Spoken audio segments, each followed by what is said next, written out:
Social മീഡിയയിൽ തനിക്കെതിരെ വന്ന ആരോപണത്തോട് പ്രതികരിക്കെ വികാരഭരിതനായി മുൻ ബിഗ് ബോസ് താരം ജാസ്മിൻ ജാഫർ. താൻ ചെയ്ത ആഡിൽ പറയുന്ന തെറ്റായ വാദങ്ങളാണ് ആളുകളെ തെറ്റിദ്ധരിപ്പിക്കുന്നത് എന്ന ആരോപണത്തോട് പ്രതികരിക്കുകയായിരുന്നു ജാസ്മിൻ. ഇതിനിടെ തന്റെ ഇപ്പോഴത്തെ മാനസികാവസ്ഥയെക്കുറിച്ച് ജാസ്മിൻ സംസാരിക്കുന്നുണ്ട്. സത്യം പറഞ്ഞാൽ മൂക്കിൽ കൈവയ്ക്കാൻ ഇനി വരെ എനിക്കിപ്പോൾ പേടിയാണ്. എനിക്കറിയില്ല എന്ത് കണ്ടീഷനാണെന്ന്. ഈ വീഡിയോ പോലും എത്ര ടേക്ക് എടുത്തു എന്ന് എനിക്കറിയില്ല. ഞാൻ ചെയ്യുന്ന ഓരോ ആക്ഷനിലും ഭയങ്കരമായി വിമർശിക്കപ്പെടുന്നു. നിങ്ങൾ ഒരു നേരത്തെ പറച്ചിൽ കഴിഞ്ഞ് അത് വിട്ടിട്ടുണ്ടാകും.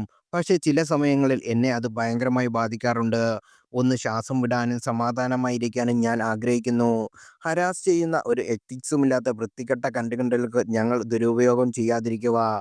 കുറച്ച് നാളായി ഞാൻ യൂട്യൂബിലോ ഇൻസ്റ്റാഗ്രാമിലോ അത്ര ആക്റ്റീവ് അല്ല. പതിവെ ഞാൻ ആക്റ്റീവാക്കും. എന്തെങ്കിലും മാനസിക ആരോഗ്യ പ്രശ്നങ്ങൾ ചിലപ്പോൾ എനിക്ക് കാണും. ഇത് കേട്ട് നാളെ ചില ജാസ്മിന് വട്ടായി എന്ന് പറഞ്ഞ് വന്നേക്കാം. സത്യം പറഞ്ഞാൽ ഈ ഒരു വാക്ക് ഉപയോഗിക്കാൻ എനിക്ക് പേടിയാണ്. ഒരു ആക്ഷൻ കാണിക്കാൻ പേടിയാണ്. ഇന്റർവ്യൂകൾ കൊടുക്കാറേയില്ല. ബിഗ് ബോസിൽ നിന്ന് ഇറങ്ങിയ ശേഷം ഞാൻ ഒരൊറ്റ ഇന്റർവ്യൂ കൊടുത്ത് നിർത്തിയതാണ്. അതിനുശേഷം എനിക്ക് ഒരുപാട് ഇന്റർവ്യൂകൾ വന്നു. 3,00,000 വരെ എന്നോട് പറഞ്ഞ് ഇന്റർവ്യൂകൾ ചോദിച്ചിട്ടുണ്ട്. ഞാൻ കൊടുത്തിട്ടില്ല. എന്നെ കീറിമുറിക്കാൻ നിന്ന് വന്ന് കൊടുക്കാൻ വയ്യാത്തതുകൊണ്ട് മീഡിയയ്ക്ക് മുന്നിൽ അധികം പോയി നിന്ന് കൊടുക്കാറില്ല. ഞാൻ അനാവശ്യമായി കണ്ടന്റുകൾ നിങ്ങളുടെ അടുത്തേക്ക് ഞാൻ എത്താറില്ല.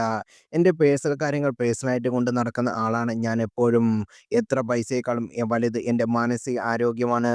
എന്നെ നിങ്ങൾ ഭീകരമായി ചിത്രീകരിക്കുന്നത് നിർത്തൂ എന്ന് ജാസ്മിൻ പറയുന്നു.